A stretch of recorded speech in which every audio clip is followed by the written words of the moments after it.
Muy buenas tardes, mi nombre es Javier Solís, soy estudiante de la carrera de psicopedagogía y bueno, en esta época nos tocó estudiar lo que es la educación en Bolivia y específicamente hoy estamos reunidos acá porque tengo el gusto de presentarle a nuestro invitado, al cual vamos a conocer hoy, vamos a hacerle una entrevista.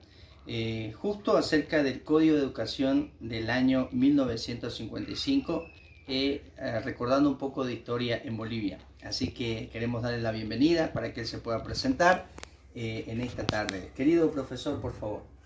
Muchas gracias, Javier. Muy buenas tardes.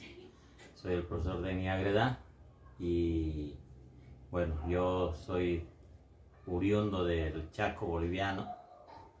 Hemos estado trabajando allá en mi pueblo, en Villamonte específicamente, y también hemos sido parte dentro del grupo de autoridades en su momento, ya, y incursionando un poquito en la política. Desde ahí el conocimiento que tengo con respecto a las reformas educativas en las diferentes épocas que han ocurrido en nuestro país a lo largo de este tiempo hasta llegar con la última reforma, que es la Avelino Ciñani. En ese sentido, hoy queremos compartir un poquito de ese conocimiento y espero que pueda ser de mucha utilidad. Muy bien, seguro que sí, la verdad que estamos muy contentos y expectantes. Y bueno, vamos a empezar con la entrevista. De antemano agradecerle al profesor por su tiempo y bueno, creo que para cada uno de nosotros va a ser hermoso poder recordar la historia en Bolivia. La primera pregunta que deseamos hacerle, querido profesor, es la siguiente. ¿Usted recuerda cómo era la educación antes en Bolivia? La historia de la educación en Bolivia es bien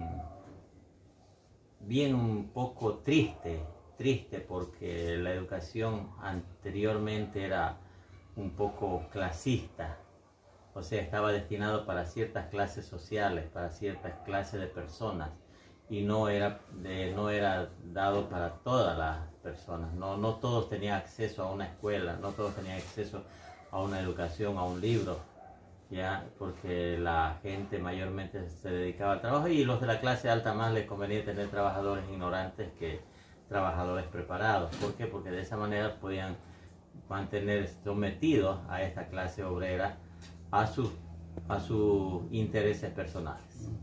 Excelente, muy bien. Entonces en ese tiempo podríamos decir que los más beneficiados de lo que era la educación eran prácticamente personas de la alta sociedad, un grupo limitado. Exactamente, ¿no? Exactamente, estaba destinado para ellos. Muy bien. Ellos tenían todo el derecho de estudiar, ser profesionales, para seguir la cadena de subyugación en el país. Exactamente, muy bien. Excelente, profesor. La siguiente pregunta dice así, querido profesor. ¿Qué nos puede decir, si usted se recuerda algo, o quizás de lo que le han comentado, de la revolución del 1952? Bueno, la revolución del 52 es pues producto de los tantos abusos que hubo en esa época, hasta esa época, ¿no? Y eso trajo consigo una serie de cambios en el país. Uno de ellos es la dotación de lo que son las tierras, el voto universal, y también lo más grande para que se puede resaltar es lo que es el acceso a una educación, ya, para todos los niveles sociales. Aunque en realidad eso estaba plasmado en las leyes, en los códigos que había, aunque en la realidad no era así, porque la práctica en la realidad era muy diferente. Seguía manteniéndose esa subyugación de parte de ciertas personas acá en el país. Muy bien, excelente. Entonces hubieron grandes reformas en el año 52. Usted mencionaba de que hubo el voto universal también, ¿no? Creo que en ese tiempo las mujeres no podían ejercer un voto. No podían ejercer un voto. Fue a partir de esa época que recién se empezó a ejercer y hubo cambios radicales dentro de lo que es el país, ¿no? Y también, si me recuerdo, una de las reformas grandes que llevó esta revolución fue la repartición de las tierras, ¿no? Ya que los campesinos prácticamente no tenían tierra.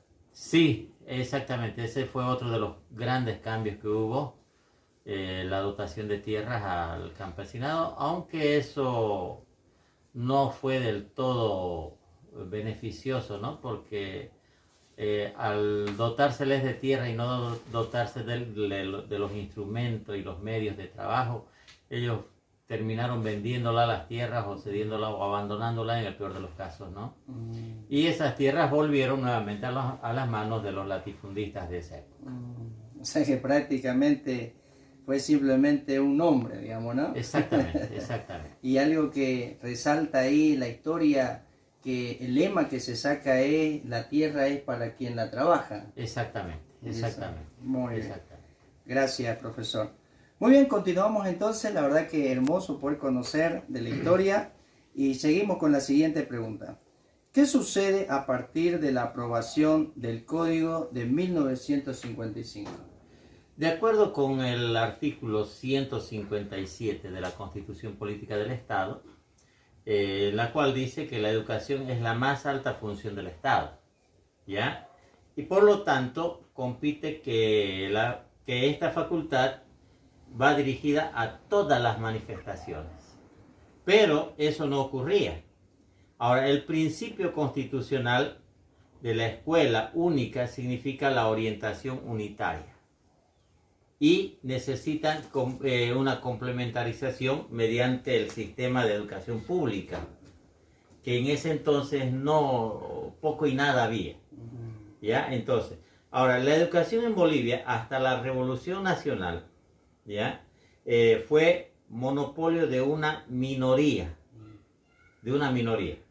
puesta al servicio de los intereses foráneos que explotaban las riquezas acá en el país. ¿Ya? Esta reforma ha cambiado todo eso. ¿Ya? En esa época, en la época del Incario, existía un sistema educacional circunscripto a la enseñanza militar y religiosa, nada más. Pero no había una enseñanza técnica, una enseñanza con miras a una tecnología, nada de eso. ¿Ya? Ahora, la educación en la colonia, si bien registró aportes en cuanto a los civilizadores positivos por parte de la Iglesia y las instituciones civiles, estuvo también determinado en lo económico por la actividad minera, y que fue lo que marcó el direccionamiento de todo esto. ¿Ya? Entonces, todos estos cambios han sido útiles en lo que es la reforma. Ahora, la educación en la República, no obstante los propósitos democráticos, ¿ya? De los libertadores, siguió desenvolviéndose a espaldas de las masas, ¿ya? O sea, los que manejaban la educación eran unos cuantos y era privilegio de unos cuantos, nada más. Ahora, el contenido social político de la educación debe determinar las orientaciones técnicas.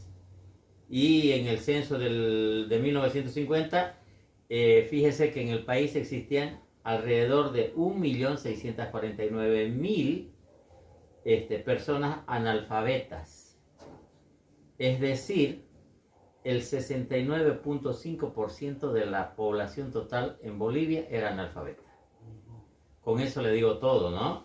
Ya ahora, unos 786.018 niños en edad escolar que reciben una educación que es el 82% de la población escolar, constituyendo una grave casación contra los regímenes oligárquicos de esa época. ¿Ya? Entonces, la educación en Bolivia estaba marcado por todos estos aspectos y bueno, a lo largo de todo este tiempo se han ido realizando un montón de reformas que han acabado en cierta manera con algunos paradigmas, pero los cambios no han sido tan radicales. Y es por eso que vemos una educación bien baja aquí en el país hasta ahora, hoy en día, que no se iguala a lo de otros países, aún de los países vecinos, ¿no? Se ha invertido mucho, pero solamente en el aspecto político, más no en el educacional, aunque a nombre de la educación, a nombre de un país se ha hecho todo eso, pero no se ven los cambios sustanciales. Excelente. Usted marcaba algo importante que nos gustaría resaltar, y era que los poderes estaban prácticamente liderizados por la minería. Si no me equivoco, en ese tiempo habían 3 grandes hombres prácticamente que eran dueños de la economía en Bolivia, ¿no? Que tenía que ver con el estaño. Sí, los dueños del estaño pues eran los patiños, ¿no? Que eran los que manejaban todo y ellos marcaban todo. Aún si retrocedemos un poquito más hacia atrás a la historia, en el conflicto bélico que fue el más funesto para el país, el conflicto de la Guerra del Chaco, ha ocurrido que Bolivia se quedó sin recursos y el que financió gran parte de esta guerra ha sido Patiño, ya, donde le proveyó a Bolivia préstamos en libras esterlinas que posteriormente se lo pagaron con el estaño, ¿no? Entonces, pero ellos eran los que manejaban, ellos eran los dueños del país prácticamente. Prácticamente, ¿no? Ajá. Excelente, profesor. Que la verdad que es lindo poder recordar la historia y seguimos avanzando, pues, ¿no? En este camino hermoso de poder recordar. Ahora, ¿qué cambios trajo en materia educativa la revolución del 52? Si bien hemos visto de que en el pasado la educación era precaria, como usted decía, ¿verdad? Y quizás nos compartía de que no había casi ese privilegio para muchos estudiantes. Pero después de esta revolución del 52, ¿cambió algo la educación en Bolivia? Sí hubo algunos cambios, como le decía al principio, la reforma del 52, que se inicia en el 52 y en el 53 se crea la Comisión Nacional, porque antes no había eso.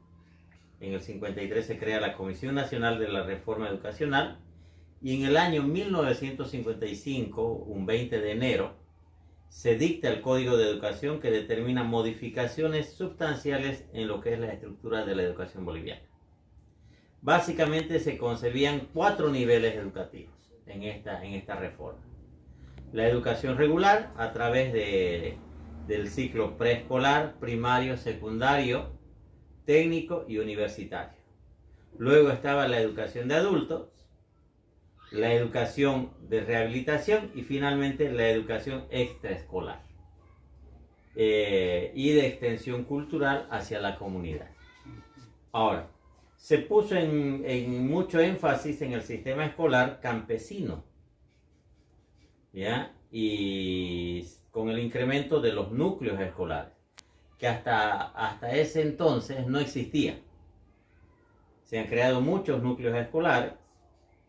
Yo recuerdo que donde vivía mi abuela, allí en Tarija, tenían el núcleo escolar y había un profesor por núcleo.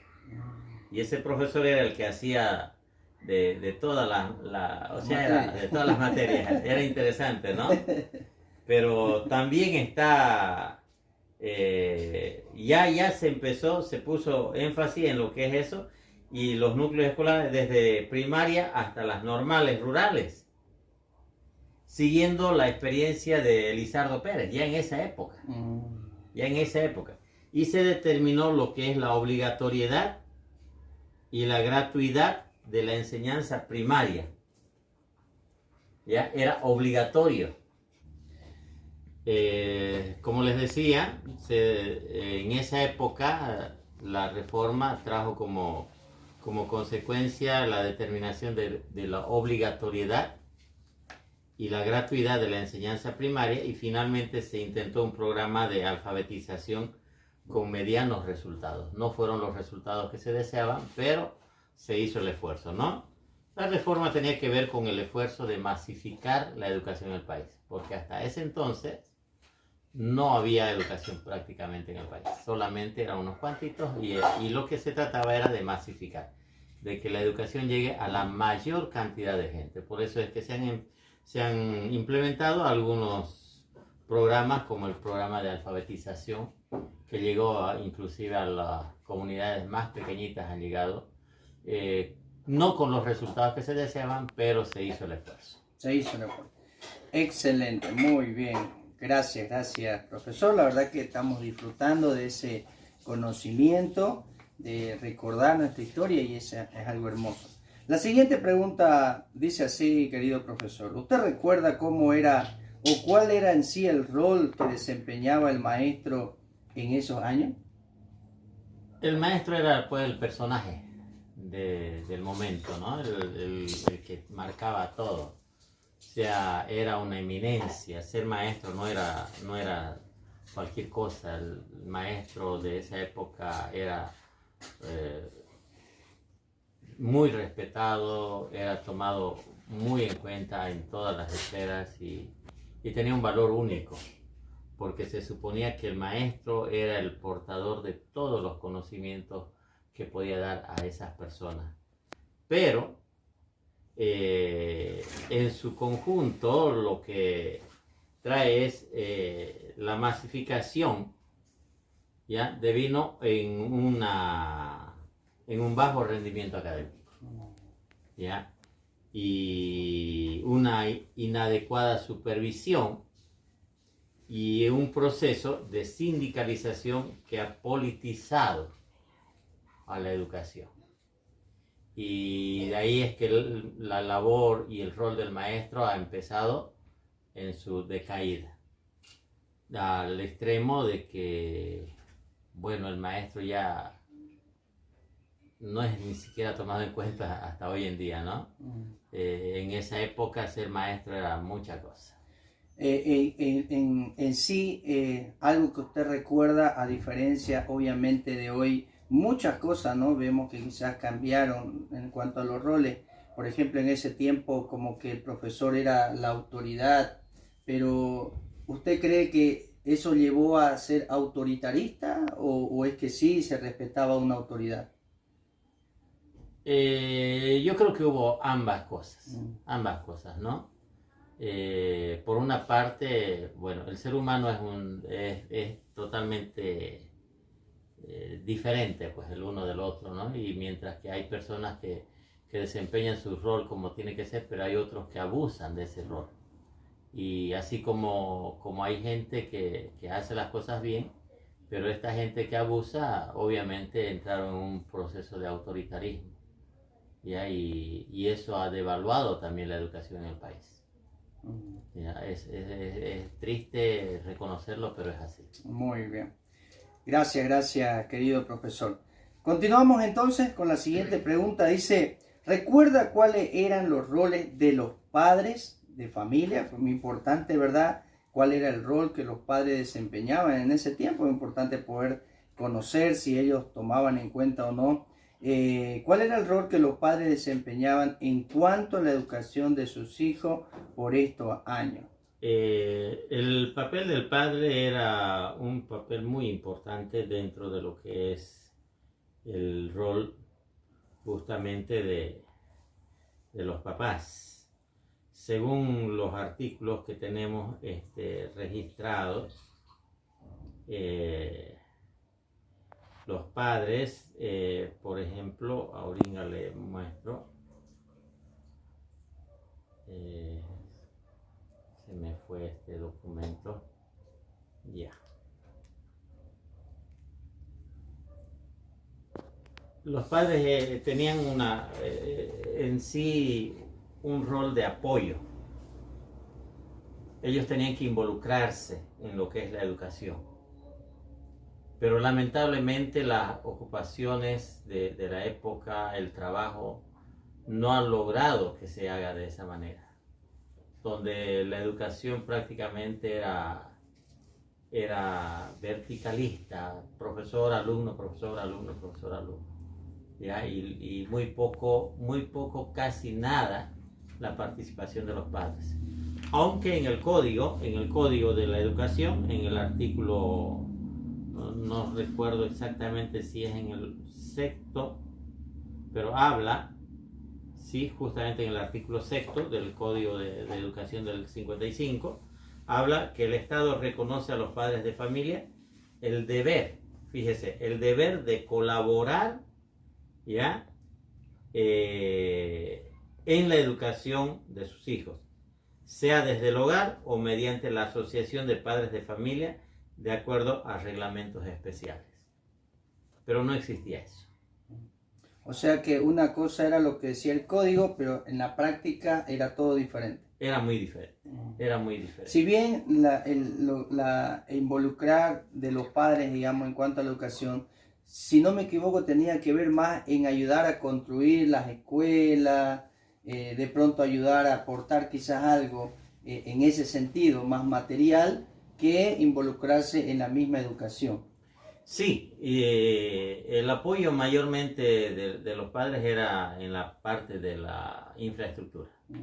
De la infraestructura, de las escuelas, inclusive el apoyo al profesor, al docente, porque dado los sueldos bajos que tenían, el salario bajo que se tenía en esa época, tenían que recibir apoyo de los padres de familia, inclusive con manutención, víveres y todo eso. Y ellos estaban abocados a eso, ¿no? Porque inclusive en los núcleos se veía mayormente esto, en los núcleos los profesores vivían en el núcleo escolar.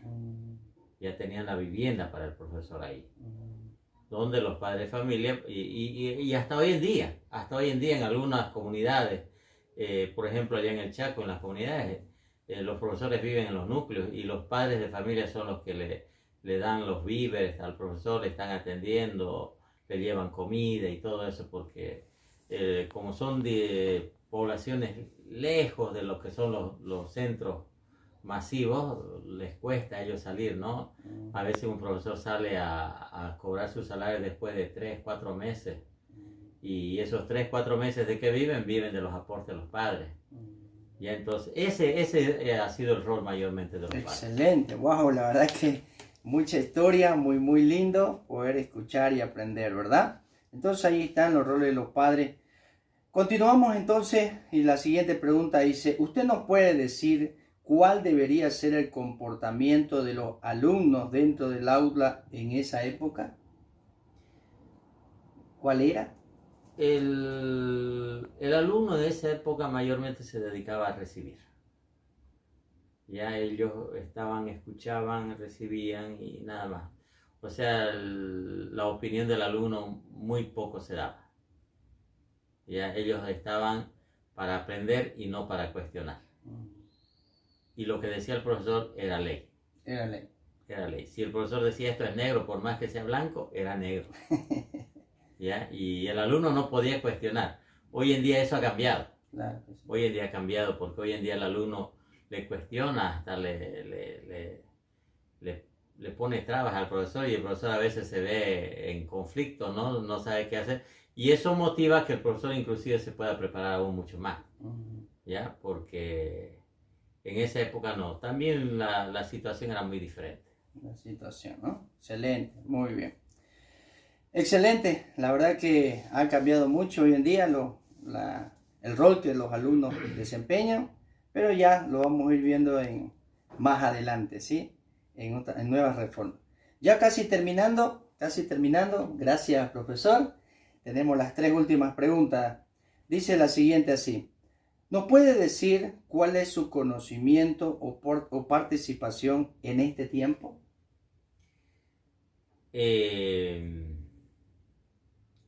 Bueno, en esta época hemos estado trabajando y seguimos trabajando en el área de la educación, ya a otro nivel, pero vemos que los cambios aún faltan bastante acá, ¿ya? Y una de las cosas muy importantes que debemos, yo creo, un poquito retroceder en el tiempo, retomar esa partecita que se ha perdido, es el respeto. El respeto no solamente de parte de los alumnos hacia los profesores, sino también de los padres a los profesores, ¿ya? Tomando en consideración el papel que desempeña ese profesor, ese docente. Porque no cualquiera pues puede aguantar a 40, 50 hijos de diferentes familias, de diferentes contextos, y tenerlos ahí toda la mañana y a veces uno como padre de familia con uno se quiere volver loco, pero con 40, 35, 40 alumnos es difícil y realmente eso es algo que hay que cambiar, ¿no? Y yo creo que es muy importante retomar eso. Anteriormente había ese respeto, que eso es lo que se ha perdido hoy en día. Excelente. En ese tiempo yo me recuerdo también que, por ejemplo, llegar con mis uñas sucias ya era un varillazo, ¿no? Sí, eso es algo que a muchos profesores les gustaría volver a tenerlo, ¿no? Eso es algo negativo que ha ocasionado muchas cosas, ¿no? Si bien es cierto, dice que la letra entra con sangre y que la educación anterior era mucho mejor que la actual, pero creo que si aprendemos a sacar lo bueno de uno y lo bueno de lo otro y unirlo, podemos hacer una mejor educación todavía, ¿no? Y empezar a sacar esas partes negativas, porque a nadie le gusta pues recibir varillazos, ¿no? Y yo recuerdo que era pues ir al colegio era pues estar sometido como un militar ahí, ¿no? Y no podía hacer nada. Tocaba el timbre o tocaba en esa época era la campana, no había timbre. La campanita, tin, tin, tin, y era correr a formar y quietingos ahí, ¿no? No se podía entrar. Hoy en día toca el timbre, hay que esperarle a los alumnos y es grave, ¿no? Y algunos todavía vienen bravos. Algunos ese rato quieren pedir permiso para ir al baño, ¿ya? Y todo se les antoja, pero en esa época no. Tocaba la campana y era todos quietitos ahí, ya entrar. Excelente. La verdad que de esa época a esta época, obviamente, muchas cosas han cambiado, ¿no? No sé si usted nos podría decir, hablando ya del alumno, ¿usted cree que había más hambre del alumno en querer aprender en ese tiempo que a hoy? Yo creo que sí, porque hoy en día con el surgimiento de las redes sociales y todo eso, como que el alumno ha entrado en un decaimiento. Fíjese que si yo doy una tarea y le digo investiguen esto, los alumnos hoy en día casi no investigan. Lo único que hacen es subirse, entrarse al internet, buscar la tarea, qué sé yo, los animalitos y lo bajan, lo copian, lo pegan y lo presentan, ¿no? Pero pregúnteles algo de lo que ellos han investigado, no lo hacen. Por eso es que dentro de las técnicas que yo he utilizado con mis alumnos es de que las investigaciones yo las hago hacer a mano. Por lo menos al escribir van a ir captando algo, ¿no? Y eso es algo negativo, ¿no? Y es parte también de la falta de control de los padres, pues, ¿no? Porque a los padres no los controlan a sus hijos. Dicen, ahí está, tomar la computadora, tomar el teléfono y hacerlo, ¿ya? Y como que es una herramienta que a ellos les favorece porque se desligan de sus responsabilidades. Algo que los padres deberíamos hacer es tenerlos controlados a los hijos. Un control mucho más cercano, un seguimiento más cercano. Y yo creo que eso ayudaría bastante, pero mientras continuemos así, cada día va a ser peor. Pregúntele usted a un alumno de básico cuánto es 3 por 3 y le va a sacar ese rato el celular y le va a buscar, es tanto, le va a decir. Y no es como antes, ¿no? Antes uno tenía que agarrar y aprenderse la tabla. Ya, con la tabla de química lo mismo. Ya, y hoy en día son cosas, ¿no? Y yo me acuerdo que en mi época de colegio ni siquiera tenía acceso a la calculadora. Y la calculadora para mí fue recién cuando estaba en tercero medio. Y solamente para ciertas cosas. En los exámenes, cero calculadora, todo era a pulso. De la cabeza. De la cabeza, ¿no? Excelente, muy bien, profesor. Bien, vamos ya terminando con esta hermosa entrevista. Tenemos la penúltima pregunta y dice así. ¿Usted recuerda si existía la universidad y si era accesible para todos en esta época? La universidad ha existido desde prácticamente desde la época colonial ha existido universidad acá.